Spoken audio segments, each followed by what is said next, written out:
à 300 la bouteille.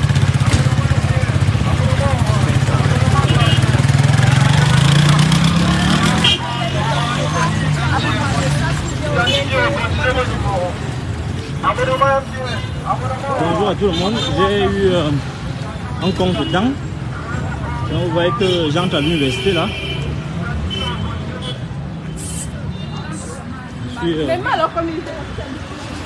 Je suis en retard par rapport à ce qui a été convenu. Mais permettez-moi d'arriver d'abord au bureau pour qu'on puisse donc commencer notre direct véritablement.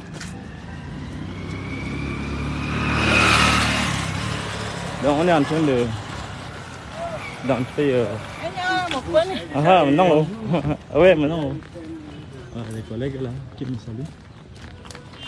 Le temps que vous serez aussi connectés, on va descendre les marches. Vous savez que l'université, dans le bon vieux temps, avait construit une longue sorte d'escalier là pour entrer en faculté. Vous pouvez voir les étudiants qui sont en train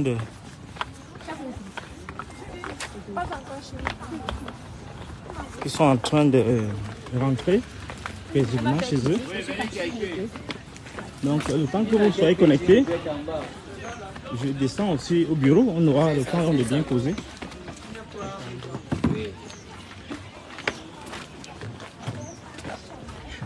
Donc connectez-vous le temps que j'arrive au bureau, on aura le temps donc de bien causer.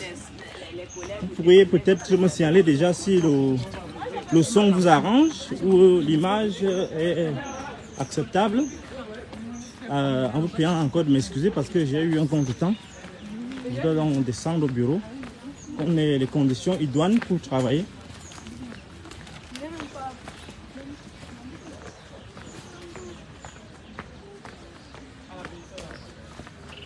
J'avais un rendez-vous important au niveau du parquet.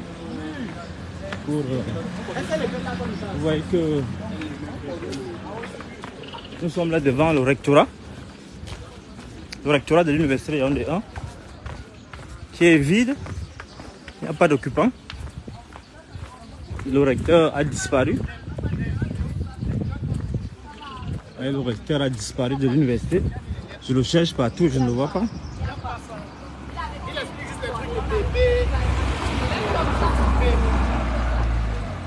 Donc, quelques minutes et nous serons au bureau. On pourra donc causer, discuter et vous faire le point sur la situation actuelle. La situation qui prévaut pour les 3 enseignants de l'université Yaoundé 1 qui ont eu leur... qui ont connu une soi-disant rupture de contrat de la part de l'université, de la part du recteur de l'université Yaoundé 1. Nous allons donc vous expliquer la situation actuelle que nous vivons et ce que vous pouvez en retenir et ce que les étudiants et les parents d'élèves peuvent en retenir. Je vous remercie donc de patienter. Ça c'est l'ancien rectorat. L'ancien rectorat. Je me dirige vers mon bureau où je vous ferai le point dans quelques instants, autant que vous soyez tous connectés.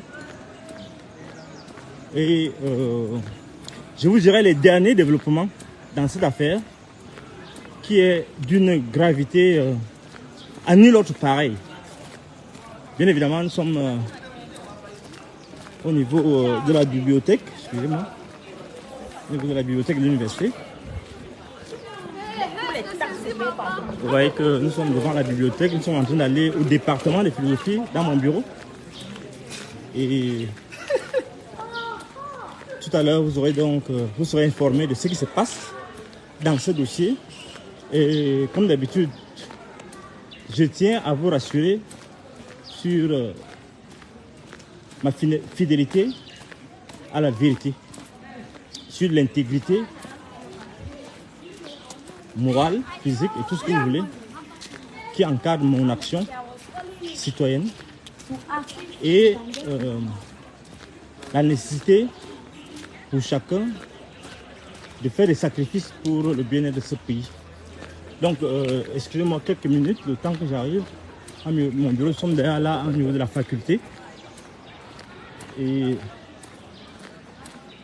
je vais, bonjour, je vais donc devoir traverser la faculté et me diriger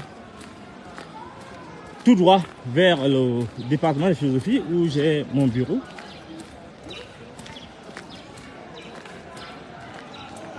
Le temps que vous soyez connecté, bien sûr, on va commencer dans le direct lorsqu'il serait assis au bureau dans quelques minutes. Voilà le champignon.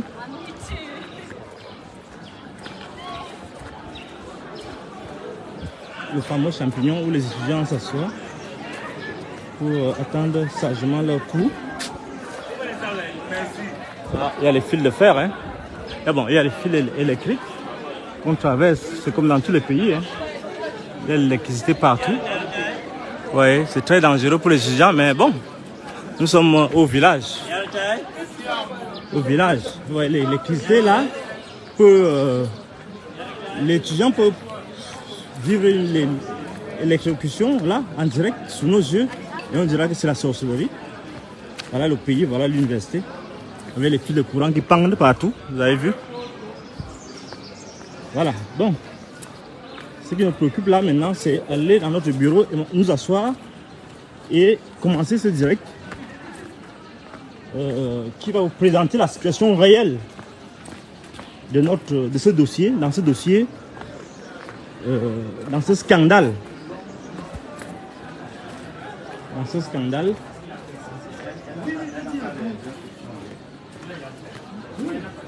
Voilà, nous arrivons au couloir qui mène à notre bureau. Le couloir, vous pouvez vous imaginer, il est tout sombre.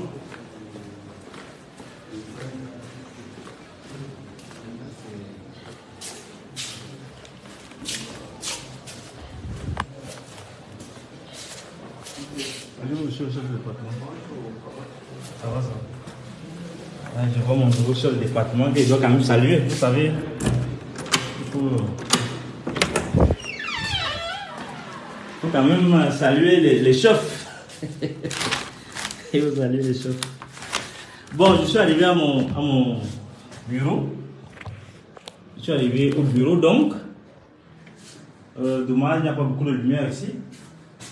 Excusez-moi, je vais quand même un peu créer des conditions, un peu de lumière. Vous voyez qu'il y a une ampoule qui est grillée. Il y a une ampoule qui est grillée. Oui, je suis en plein direct. Bonjour, comment ça va? Bonjour. Après alors? Après, je reviens. Bon, alors, permettez-moi de m'asseoir. Tant que je vous fasse dans le point rapide sur ce qui se passe dans ce dossier. Alors, merci, mesdames et messieurs, d'être connectés. J'aimerais m'assurer que tout se passe bien. Est-ce que vous pouvez me confirmer que... Excusez-moi, là, je dois...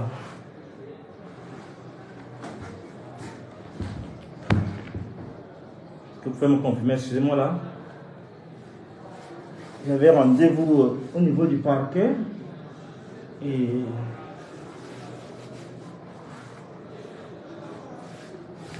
merci beaucoup. Alors, mesdames et messieurs, est-ce que vous pouvez me confirmer que tout va bien? Ok, ça va. Merci beaucoup d'être connecté à ce direct. Je voudrais inviter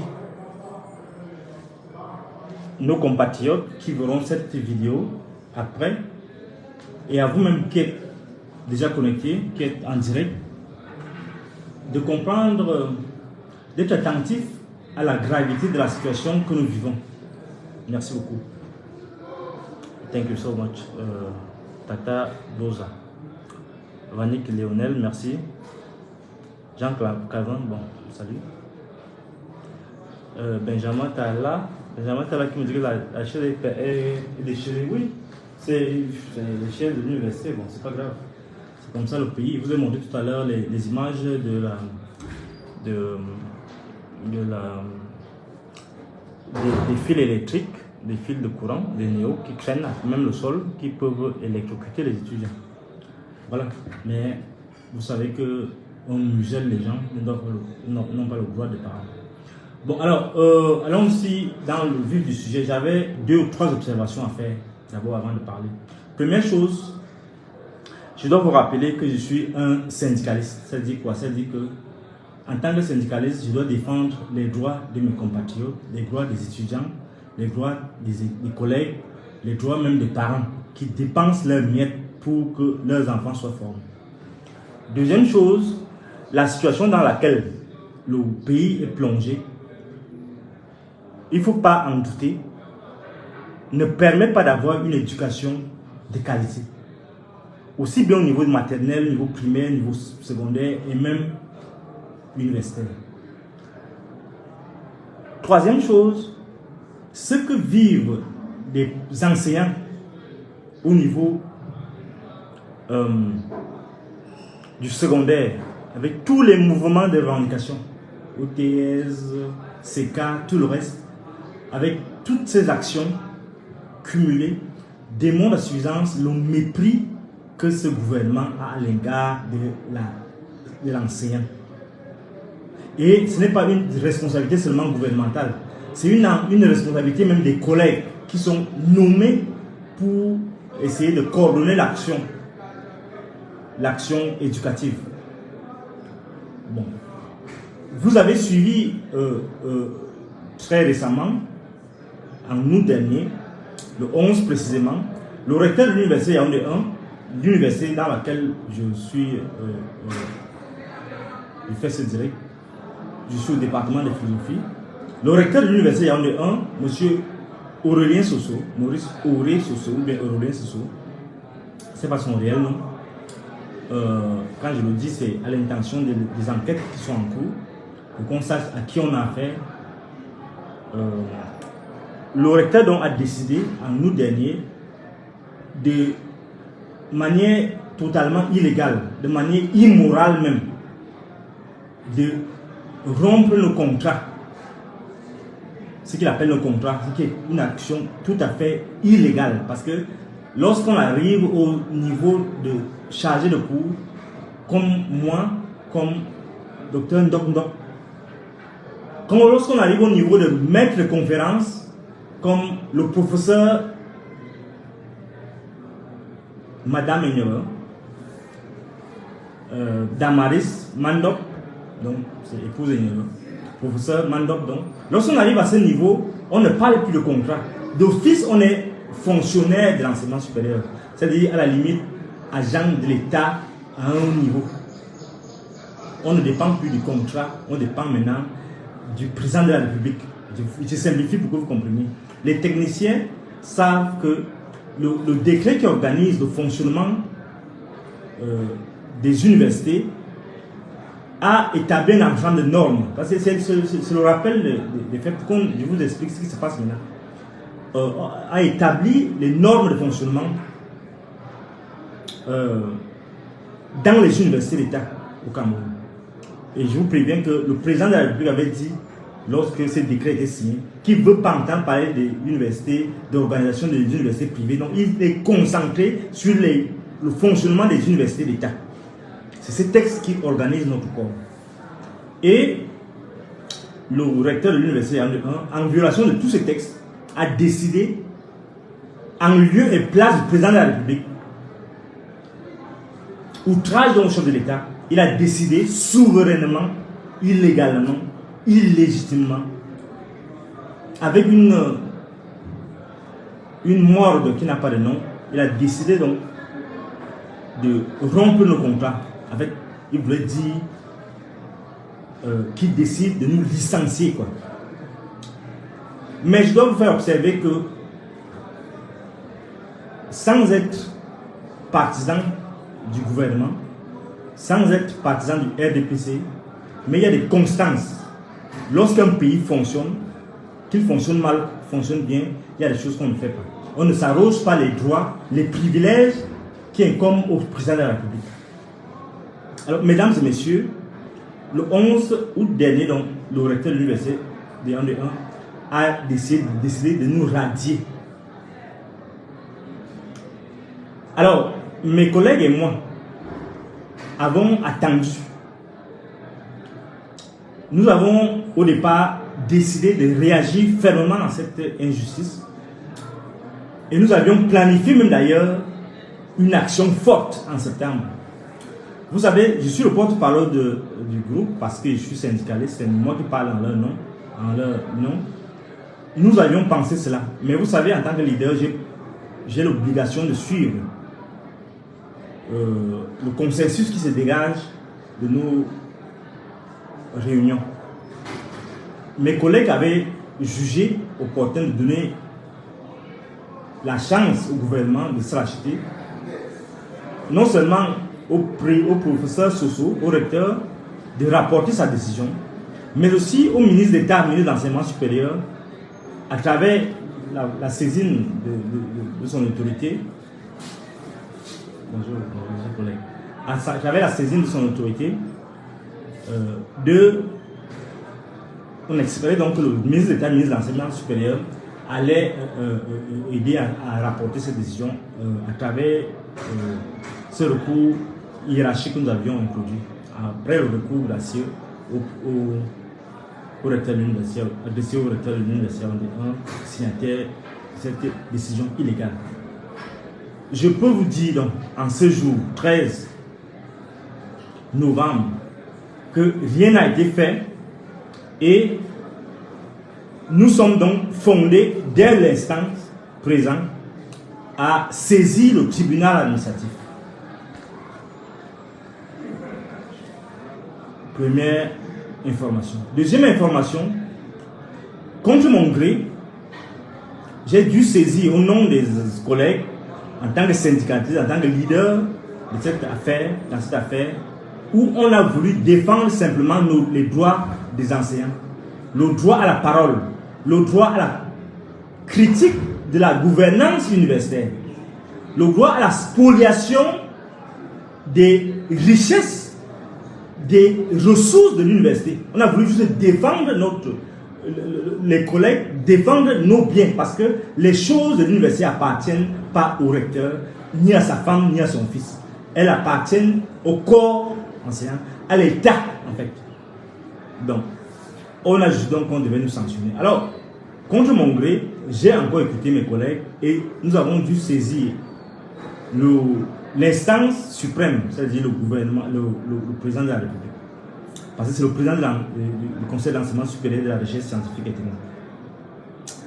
Donc, nous avons donc jugé qu'il fallait qu'il soit informé parce que nous avons attendu la réaction du ministre de l'Enseignement supérieur qui n'est jamais venu. Je suis en droit donc de vous informer que le président de la République a donné une suite à notre correspondance et il a instruit une enquête au niveau du CED. Une commission a été mise sur pied au niveau du CED pour, entre autres choses, examiner les causes profondes de la crise. Deuxièmement, établir les responsabilités. Troisièmement, envisager les suites à donner à l'affaire, suites notamment pénales, éventuellement.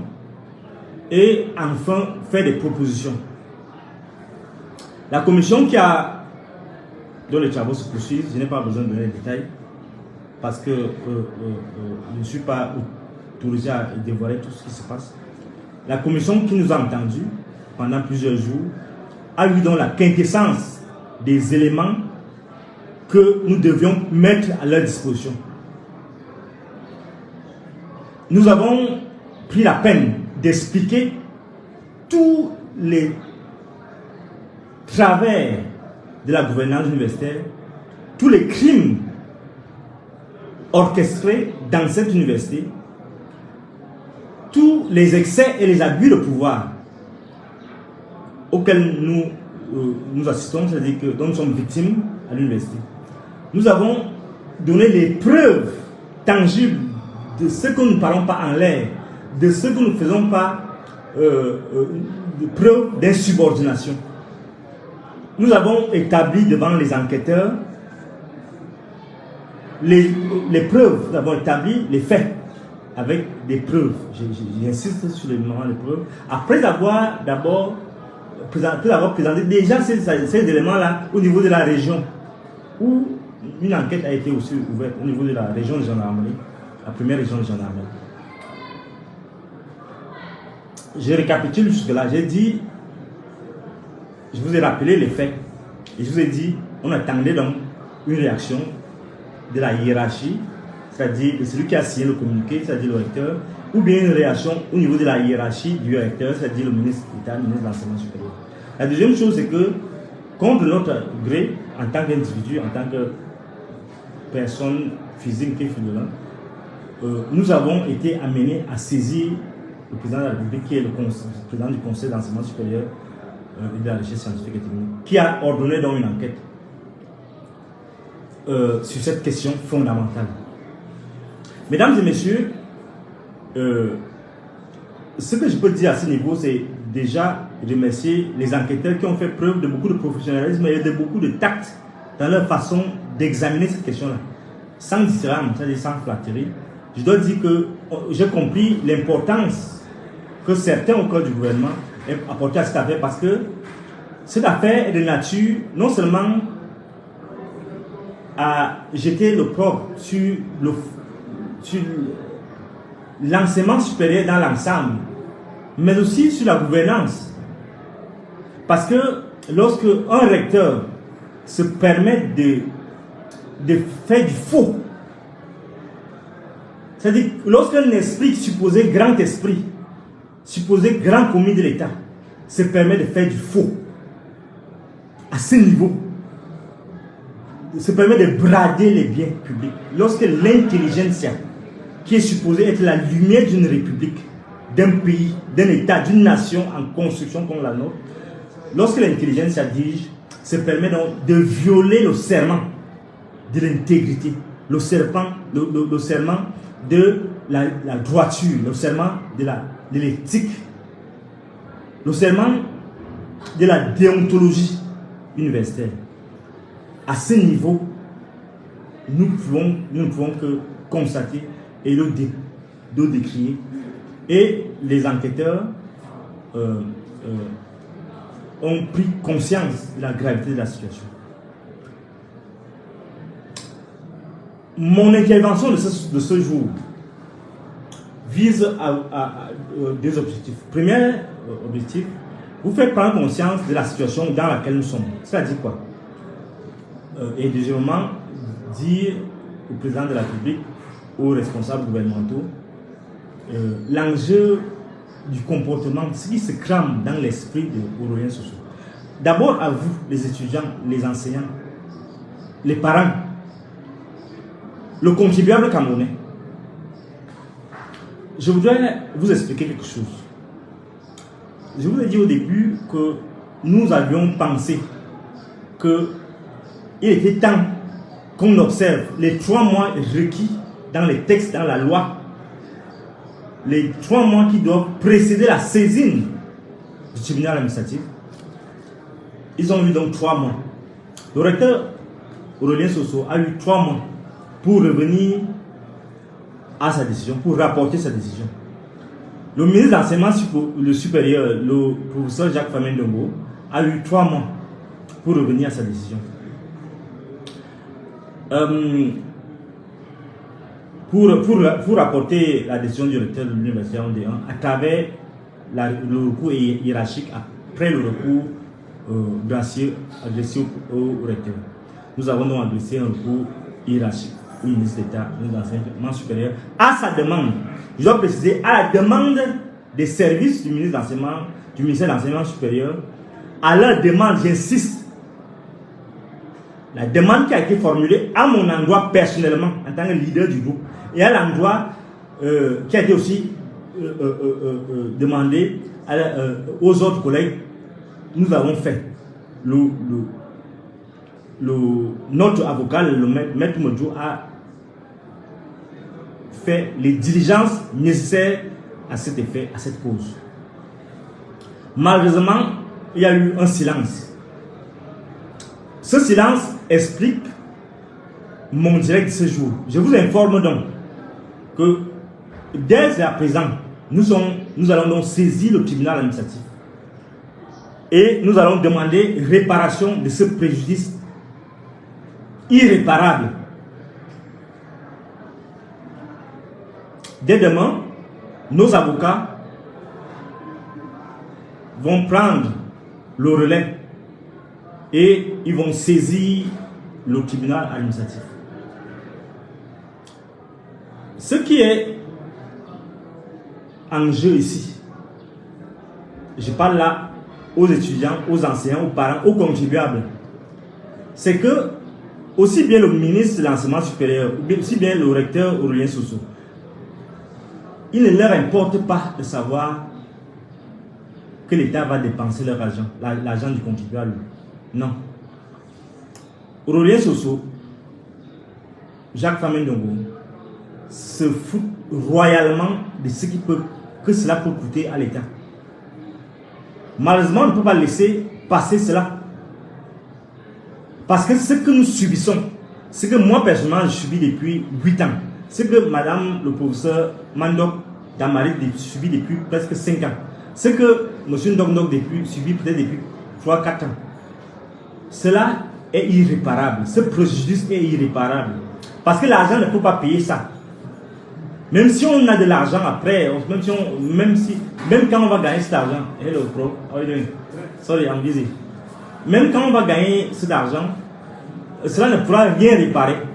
Et ce qui est grave, ce n'est pas que nous voulons de l'argent, mais le fait que des hauts commis de l'État se permettent ainsi de faire dépenser des dizaines, des centaines de millions aux contribuables sans sourciller, c'est-à-dire sans scrupule, cela interpelle. Cela devrait nous interpeller, nous tous. Les gens qui sont conscients qu'ils ont signé une affaire illégale, probablement illégale. Je dis illégale, je donne l'exemple simple. Pourquoi je dis que c'est illégal? Parce que vous pouvez croire que je suis en train de divaguer. Ou bien je raconte des histoires. C'est illégal parce que ils n'ont même pas eu la possibilité de couper nos salaires. Nous avons 3 enseignants qui ne demandent qu'à enseigner, à travailler, à donner ce qu'ils ont appris, à communiquer leur savoir. Mais un individu se lève et dit: je vous interdis d'enseigner, en lieu et place du président de la République qui seul peut nous interdire d'enseigner. Alors, nous sommes dans une situation où ils sont incapables de couper nos salaires. C'est pourquoi je vous informe donc que nous avons nos salaires intacts. Parce que c'est une décision totalement impensable même. C'est même pas seulement illégal, c'est impensable. C'est un non-événement dans un pays normal. Mais comme ce n'est pas un pays normal, on a quand même des gens qui refusent, au niveau du doyen, au niveau du chef de département, qui refusent de nous donner les emplois du temps. Alors, ça nous interpelle. Ça nous interpelle sur le peu de cas, sur le peu de considérations que c'est au commis de l'État, aussi bien le ministre de l'Enseignement supérieur que Famin Ndongo, que le recteur de l'université. Et ce n'est qu'une goutte d'eau dans la mer, parce qu'ils sont tous tenus, tous ces gouvernements, ils sont pareils. Il n'y a pas, s'il y a des exceptions, je ne sais même pas s'ils en existent. Donc, ils sont pareils. Donc, ils engagent donc cette grosse mafia où ils se tiennent les uns contre les autres. Donc, on comprend donc que même le ministre de l'Enseignement supérieur, malgré son insistance à ce qu'on fasse une requête, un recours hiérarchique, n'a pas daigné bouger le pouce, bouger un doigt. C'est un scandale en soi. Mais je dois vous dire que nous allons faire ce que nous avons à faire, c'est-à-dire nous plaindre au niveau du tribunal administratif. Bonjour collègue. Donc, ça c'est la première chose. Maintenant, au niveau du gouvernement, l'enjeu c'est quoi? L'enjeu c'est que nous sommes dans une lutte des clans où on veut impliquer les gens de force dans des accointances, dans des appartenances guerrières, ésotériques, qui n'ont pas lieu d'être.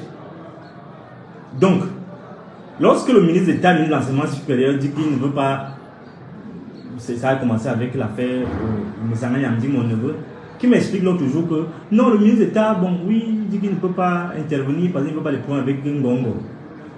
Alors, vous comprenez comment est le pays.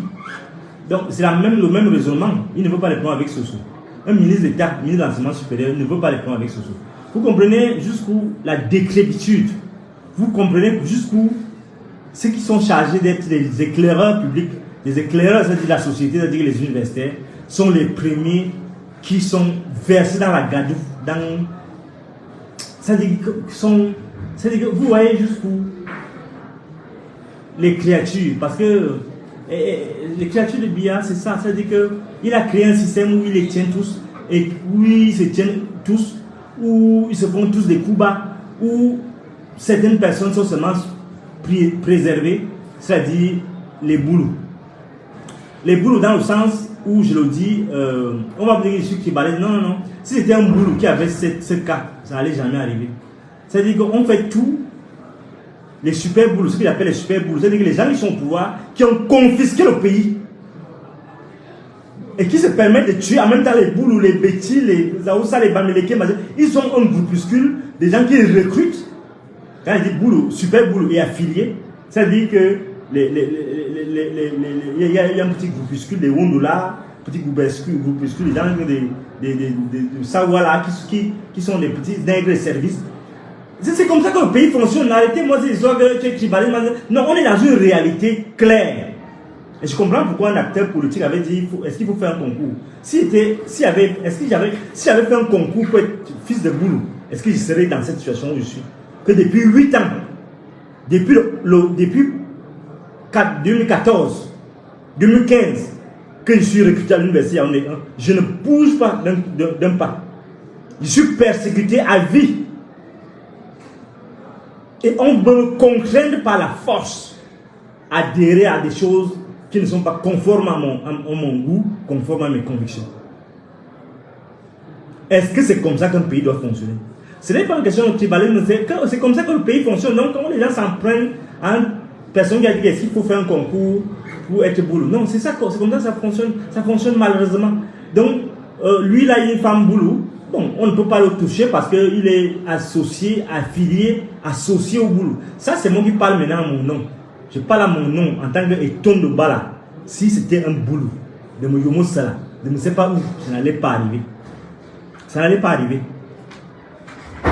Si Madame Mandok était la femme d'un boulot, ça n'allait pas arriver. Si Ndomdok était le petit frère d'un boulot, ça n'allait pas arriver. Voilà le pays dans lequel nous sommes. Que ça vous plaise ou quand ça ne vous plaise pas, voilà les faits. Quand le ministre Famille de me dit non, va faire un recours hiérarchique, on va trouver une solution, et que je me retrouve 3 mois après sur la même situation. Vous me parlez de quoi? Vous me dites que c'est une république ça? Non, c'est la république des super boulots.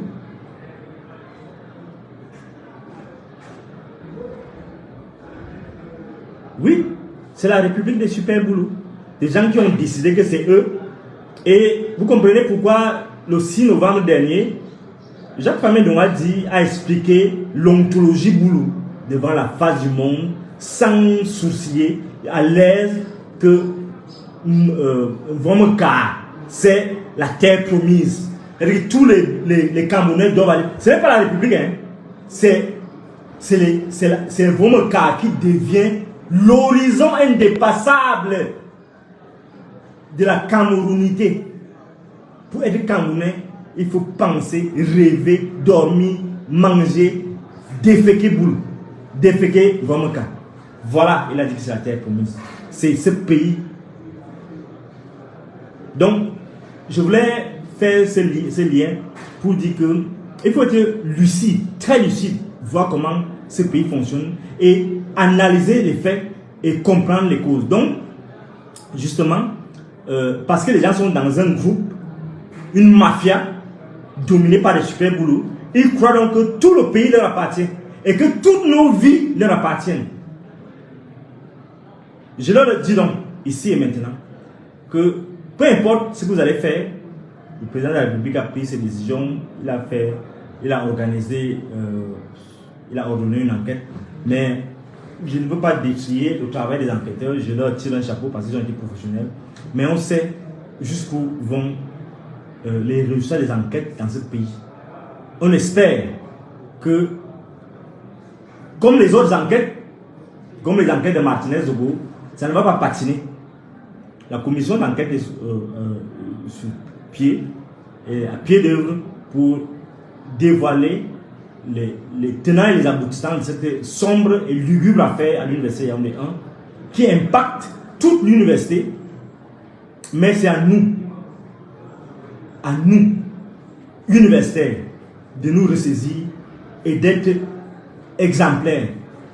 Parce que si nous ne pouvons pas être exemplaires, si le ministre d'État, le ministre de l'enseignement supérieur, c'est-à-dire le pape des cerveaux camerounais, c'est-à-dire l'Esprit Saint qui devrait gouverner la pensée dans un pays comme le nôtre, s'il est incapable de s'affirmer devant l'imposture, devant des morpions qui sucent le sang, les ressources de l'université, alors on peut désespérer. Mais on ne va pas désespérer, on va continuer à prêcher l'exemplarité, à prêcher et à donner l'exemple des gens, des autorités morales qui sont incorruptibles. Je voudrais dire à mes collègues que votre silence, pour certains, parce que beaucoup nous soutiennent aussi, le silence de la grande majorité, sous le prétexte des attitudes qui leur seraient désagréables de ma part ou je ne sais pas quoi, est un faux prétexte. Il y va de l'avenir de cette nation. Vous voyez, lorsque les gens, et je vais peut-être terminer par là, les gens comme OTS sont engagés à subir tout ce qu'ils subissent dans les lycées, et que nous autres, nous soyons occupés à revendiquer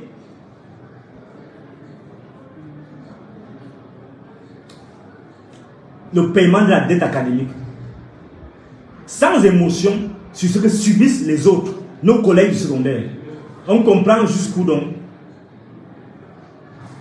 la solidarité n'a plus sa place. On comprend jusqu'où vous avez choisi de renflouer votre petitesse, votre portefeuille, votre compte en banque par rapport à l'avenir des enfants. Parce que les enfants du secondaire, les collégiens, les lycéens qui vont arriver, ils vont arriver avec quelle carence, quel niveau avec ce que nous vivons comme grève au niveau du secondaire. Est-ce qu'on peut prendre conscience de cette situation et se ressaisir et encore faire bloc pour que ce gouvernement change son fusil d'épaule?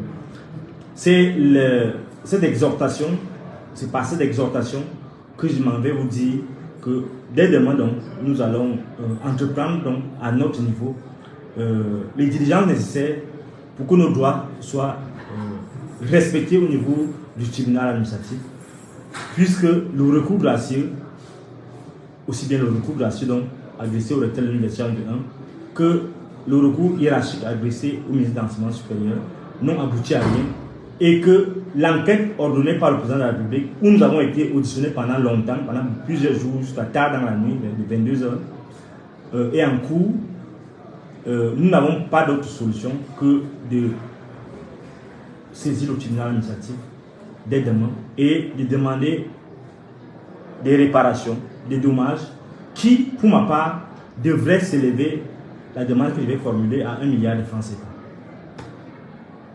Merci beaucoup. Et je vous tiens informé de la suite. Bonne soirée.